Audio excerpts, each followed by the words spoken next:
काशी की तर्ज पर हो सकता है इंदौर का aerial cable car system. Aerial cable car से पब्लिक ट्रांसपोर्ट देने वाला दूसरा शहर हो सकता है इंदौर, बोले आईडीए अध्यक्ष जयपाल सिंह चावड़ा।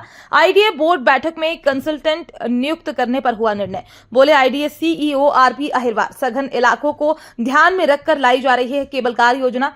पीपीपी मॉडल पर केबल कार कॉन्सेप्ट लाने की है योजना। इस वक्त वाराणसी में एरियल केबल कार ट्रांसपोर्ट पर काम कर रही। सब कुछ ठीक रहा तो इंदौर देश का दूसरा शहर होगा जो ये सेवा देगा। जरूरत पर हम वाराणसी सहित विदेशी केबल कार ट्रांसपोर्ट की भी स्टडी करेंगे। देखिए, केबल कार इंदौर में इंट्रोड्यूस करने के पीछे जो थीम है वो ये है कि शहर हमारा बहुत तेज़ गति से बढ़ रहा है और यातायात का जो ट्रैफिक है, दबाव है, वो भी लगातार बढ़ रहा है। तो जो हमारा मेन मार्ग है उस पे तो हमारा सिटी बस या पब्लिक ट्रांसपोर्ट जो मेट्रो आने वाला है उसका यूज लोग करेंगे। साथ ही साथ जो बहुत पुराना शहर है, जैसे सघन जो क्षेत्र है, जैसे जवाहर मार्ग है, राजवाड़ा का क्षेत्र है, खजूरी का क्षेत्र है और अन्य जो कपड़ा बाज़ार है, उधर के एरिया में अगर हम बात करें कि बीआरटीएस चला सकते हैं या मेट्रो चला सकते हैं तो बहुत थोड़ी सी दिक्कत है वहाँ पर। तो ये विचार आया, माननीय मंत्री महोदय, नगरीय प्रशासन जो हैं उनकी अध्यक्षता में एक बैठक हुई थी सिटी बस में। उसमें हमारे सभी जनप्रतिनिधिगण थे, आईडीए के चेयरमैन साहब थे, माननीय सांसद जी थे, मेयर साहब थे।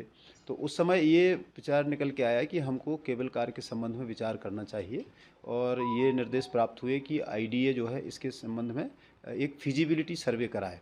तो आज बोर्ड में हमने जो निर्णय लिया है वो ये लिया है कि हम एक फिजिबिलिटी सर्वे के लिए एक्सप्रेशन ऑफ इंटरेस्ट जारी करेंगे और वो इस प्रकार का होगा कि कोई भी एजेंसी यहाँ हमको ये बताए पहले कि किन किन मार्गों पे जो केबल कार चलाना है वो फिजिबल होगा, उन मार्गों का चिन्हांकन। साथ ही साथ हमें जो केबल कार बनाना है तो वो पीपीपी मोड में बनाना है या बीओटी के रूप में बनाना है या कैपेक्स मॉडल पे बनाना है, किस मॉडल बनाना है वो ये भी बताएंगे और इसकी फाइनेंशियल वायबिलिटी क्या होगी इस प्रोजेक्ट की, और पब्लिक में जो एक सर्वे भी करेंगे वो कि कितना यूटिलिटी होगी।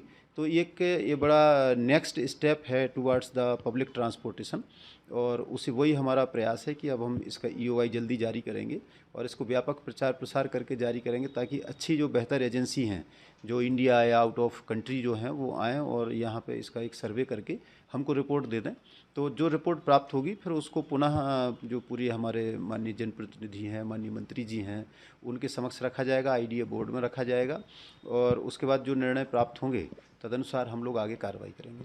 देखिए, अभी ऐसा सच कोई बहुत ज़्यादा एग्जैक्ट डाटा मेरे पास नहीं है, बट जो मैं कहीं पढ़ रहा था उसमें ये था कि वाराणसी में इस प्रकार का काम चालू हुआ है और वहाँ का काम भी हम लोग एक बार स्टडी करेंगे। अन्य जगह भी यदि कहीं होगा तो हम लोग उसका भी स्टडी करेंगे और अदर देन इंडिया के बाहर भी जब है तो एक बार उसको भी स्टडी करके देखेंगे कि क्या उसमें हम लोगों को प्रिकॉशंस लेना है, क्या मॉडल रखना चाहिए ताकि जनता को बहुत अच्छी सुविधा मिल सके।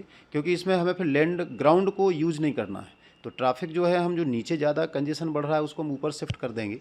कुछ जो ट्रैफिक शिफ्ट होगा तो नीचे भी इजी हो जाएगा और ऊपर भी इजी हो जाएगा। साथ ही साथ पॉल्यूशन रहित भी ये होता है, सेफ़ भी होता है, पॉल्यूशन रहित भी होता है। तो उद्देश्य ये है कि इंदौर जिस प्रकार से स्वच्छता में नंबर 1 है, इस प्रकार ट्रैफिक में भी हम इसकी स्थिति को और अच्छा करें। ये जो कंसल्टेंट हमने नियुक्त किया है वो जब ये मॉडल बनाएगा इसके बाद अपन तय करेंगे कि आवश्यकता है कि नहीं है। अभी जो हमने कंसल्टेंट इसीलिए नियुक्त किया है एक बार बताए कि कहाँ से कहाँ तक जाना है, कितनी आवश्यकता है, कितनी नहीं है, किस एरिया में चलेगी, कितनी उपयोगिता है। इसके बाद फिर अपन कह पाएंगे उसका आवश्यकता है कि नहीं है। पीपी मॉडल पर वो भी तय करेंगे।